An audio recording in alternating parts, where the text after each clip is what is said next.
J'ai décidé aujourd'hui de partager avec vous ce que j'appelle des billets d'humeur, qui sont un peu comme les billets que je postais sur mes blogs au début des années 2000, pour ceux qui s'en souviennent, sur Féminine. Et l'idée, c'est de partager avec vous les perceptions, les compréhensions que j'ai sur tout ce qui se joue en ce moment, à travers mes consultations, au travers de ce que je lis, ce que je vois sur Facebook et sur les réseaux, ce que j'entends aussi autour de moi, ce que je vois dans mes amis, ma famille, chez le boulanger du coin. Donc voilà, aujourd'hui, je voudrais parler de deux catégories de personnes que je rencontre. La première, qui est celle des personnes conscientes, et la seconde, des personnes non conscientes. Alors, de quelle catégorie faites-vous partie ? Je viens vous parler de ces deux catégories principales que je vois en ce moment parce que il est important de parler du comportement et de la responsabilité de chacune. Alors, déjà, je vais commencer par dire ce que veut dire pour moi conscient. Les personnes conscientes sont celles qui ont compris leurs différences, leur unicité, celles qui ont décidé de changer de vie malgré la crise, d'être heureux, même dans ce monde de discorde et de violence. Celles qui sont reliées à leur corps, leur âme, au monde, à l'univers tout entier, et je dirais même qui perçoivent ce qui se passe dans l'invisible, au-delà de nos yeux. Et puis, je rajouterai aussi celles qui ne sont pas qu'acteurs de leur vie, celles qui sont reliées à la foi et à l'espérance et à l'amour. Les autres, les non-conscients, croient plutôt à la fatalité. Ils écoutent et ils prennent pour argent comptant ce qui se passe à la télévision. Ils attendent le Messie, un sauveur, quelqu'un d'autre qu'eux-mêmes, qui pourrait les protéger, les sauver, qui pourrait leur trouver des solutions pour aller mieux. Ces personnes se sentent victimes des autres ou des événements. Ce sont des personnes en général qui travaillent pour vivre ou qui vivent pour travailler. Elles n'ont pas la foi ou l'espérance et malheureusement nourrissent des rancœurs ou des colères. Elles sont beaucoup plus reliées, ces personnes non conscientes, à leur tête qu'à leur corps. Et je dirais, pour finir, qu'elles croient en l'âme que conceptuellement, mais ne ressentent pas et ne vivent pas dans cette idée du trio âme, corps, esprit, avec une idée de réincarnation, donc d'avoir plusieurs vies. Et donc c'est plutôt des personnes qui pensent qu'elles viennent pour vivre et mourir, et qu'elles disparaissent ensuite. Alors, grossièrement, j'ai décrit un peu ces deux catégories. Maintenant, j'aimerais bien, justement, c'est pour ça que je viens parler de ces deux catégories, parce qu'il y a un danger dans chacune et des responsabilités aussi dans chacune. Alors, le danger des non-conscients, c'est de perdre leur libre arbitre et de tomber en cas de fatigue et de stress dans de la peur ou de la colère et de s'enfermer ainsi pendant des jours, des semaines, des mois dans une prise de tête comme un hamster dans sa roue à tourner et tourner et tourner sur le même disque en fait, avoir un espèce de disque rayé et du coup à se sentir vraiment victime et de ne pas du tout être créateur de leur vie.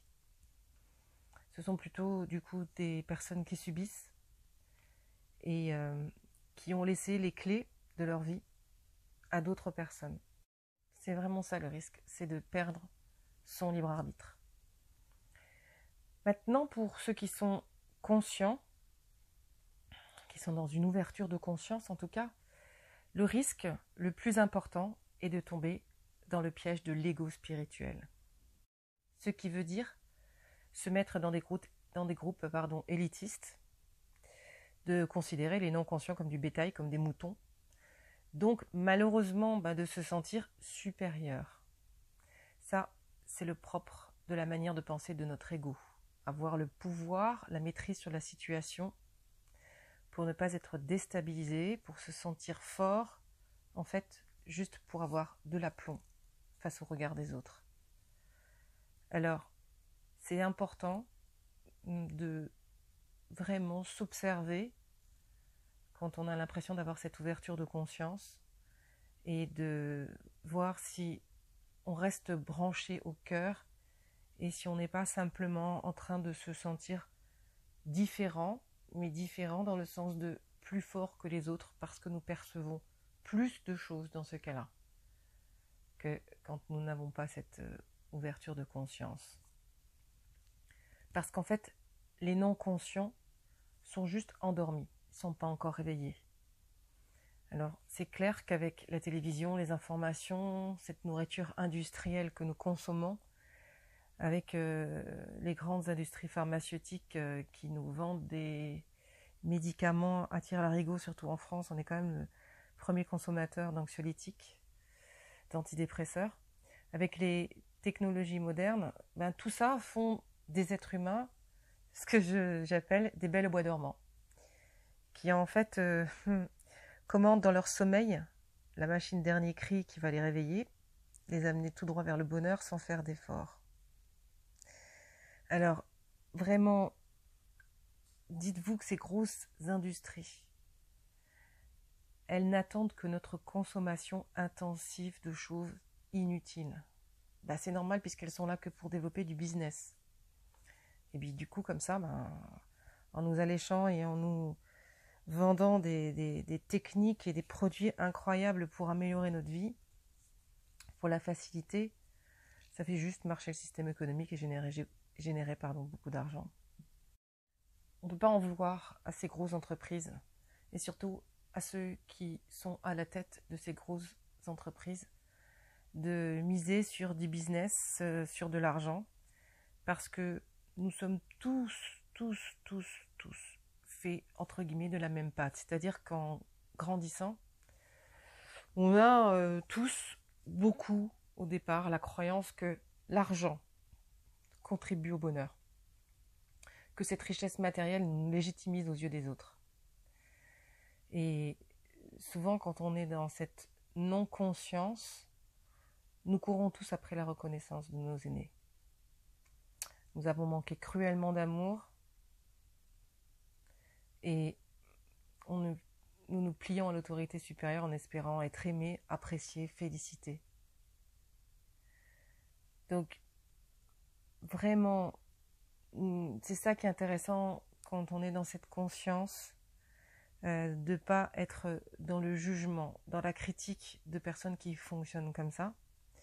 Parce que amasser de l'argent pour se sentir en sécurité, admiré et inattaquable, c'est vraiment un fonctionnement que beaucoup, et voire tous, tout le monde, nous mettons en place dans notre enfance pour pouvoir tenir dans ce monde de brutes, parce que nous avons vraiment manqué d'amour, ou de présence, ou de douceur, ou de bienveillance, ou d'accompagnement.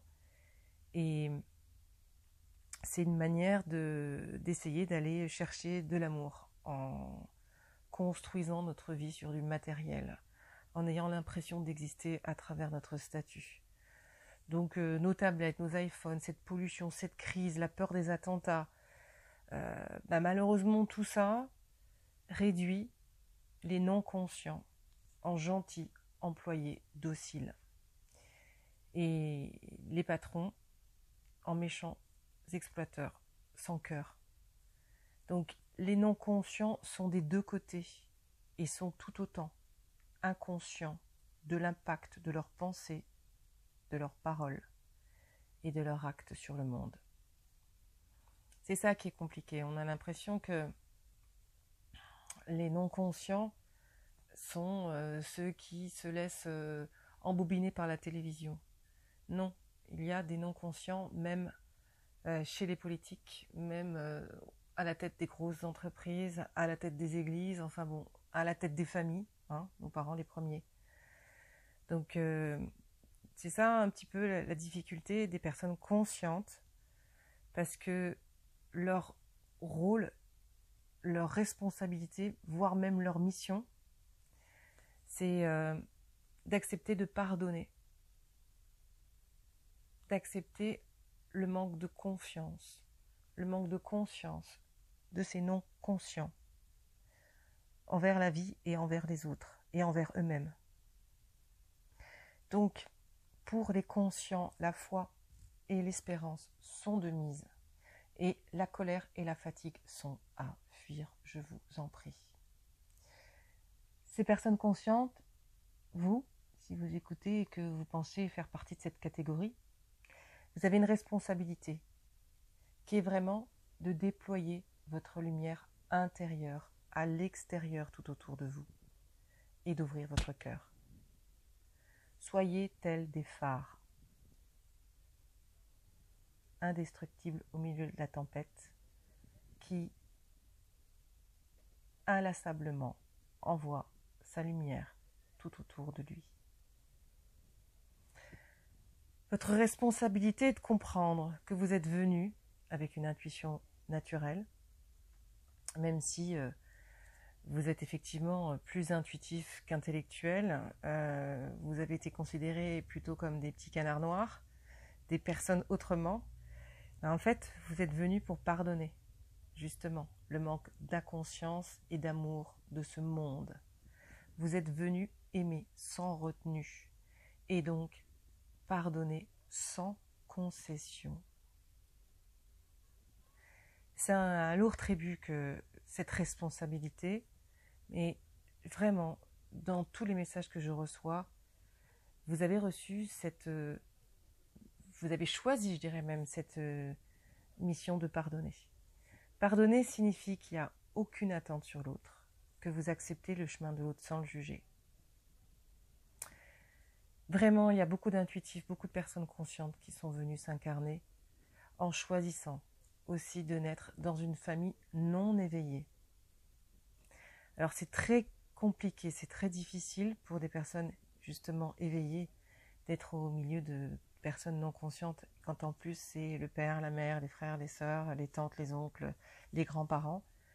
C'est justement pour comprendre très très tôt que malgré les croyances qu'on vous a fait entrer dans la tête, malgré toutes ces programmations, justement que l'amour que vous ressentez, que vous avez en vous, est plus fort.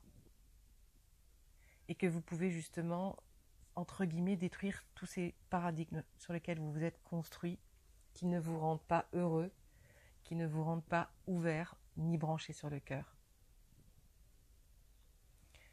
Et en comprenant donc très tôt que l'amour est plus nourrissant que la colère contenue, ou que la peur du lendemain, vous allez ainsi pouvoir réparer les blessures que cette gestion parentale des situations a pu susciter chez vous. Alors, bien sûr, c'est avec le recul que vous allez pouvoir capter à quel point ces parents qui vous ont vu naître et qui vous ont peut-être abandonné, en fait, ils n'étaient même pas conscients de leur manquement. Ils le sont peut-être toujours pas aujourd'hui. Et parce que s'ils étaient vraiment conscients que leur comportement, leurs paroles étaient si blessants, ils l'auraient certainement pas fait, c'est pas possible. Donc l'acceptation de leur acte inconscient et blessant, si petit soit-il, de leur manque de douceur, de calme, d'acceptation de votre différence, de non-attente sur vous, de non-accompagnement vers vos qualités, vers vos dons, vers votre différence. Vraiment tout ça, ça va être important de le pardonner. De le pardonner. Et ce qui est vraiment difficile et délicat, c'est qu'avec ce recul, on comprend que toutes ces programmations et toutes ces blessures sont vraiment inscrites dans nos cellules. Et c'est des programmations parfois destructrices. Et c'est justement votre ouverture d'esprit, de cœur, votre grandeur d'âme qui vont permettre le pardon. Alors c'est clair, hein, c'est un gros challenge que de pardonner un proche qui a généré, dans les souvenirs bien gardés par notre cerveau ou dans le corps, des traumatismes psychologiques et des blessures émotionnelles depuis l'enfance. C'est un gros challenge.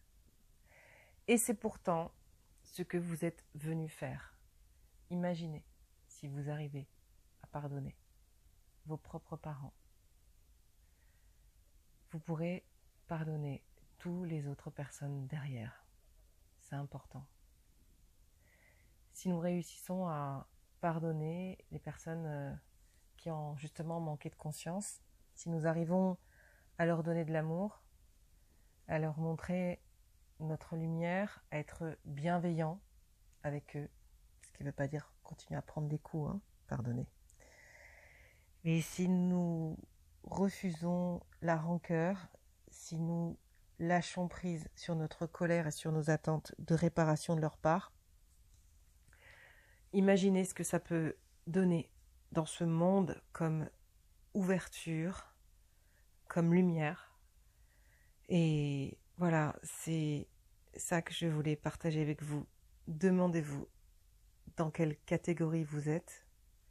Et je vous en prie, si vous avez l'impression d'être dans la conscience, ne tombez pas dans l'ego spirituel. Parce que vous ne vous sentirez pas à égalité avec les êtres humains, mais vous aurez l'impression d'être supérieur. Donc, ne soyez pas comme ce que vous voyez chez les personnes non conscientes, avec des gens qui sont dans le pouvoir sur les autres, s'il vous plaît. Donc, illuminez-vous de l'intérieur et vraiment envoyez de la lumière autour de vous. Brillez, tel un phare au milieu de la tempête. À très bientôt pour un autre billet d'humeur.